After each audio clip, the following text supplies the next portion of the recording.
На Светскиот ден за борба против ракот, директорот на Фондот за здравство уверува дека онколошките пациенти нема да останат без терапија, иако буџетот на клиниката е ист како лани.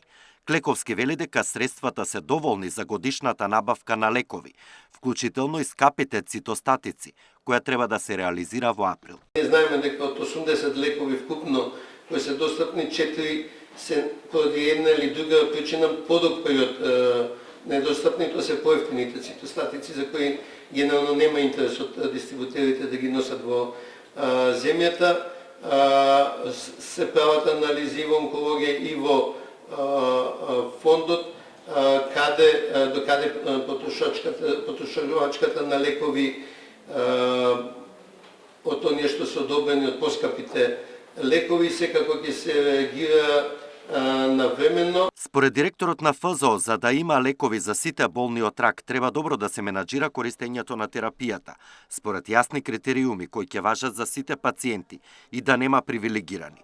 Во таа насока Клековски вели дека крајно време е да се обноват и водичите за лекување, кои се стари речиси 20 години, а контролата на ефикасноста на терапијата ќе се прави со зголемување на бројот на PET скен снимањата.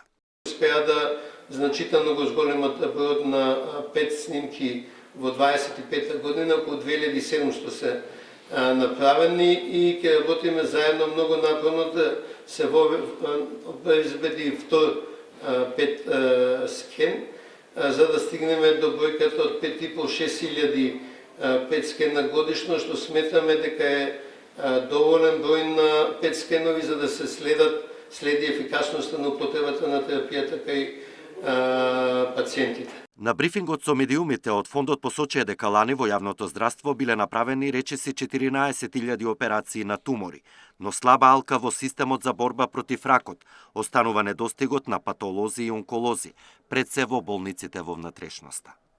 Александар Динев, Сител телевизија.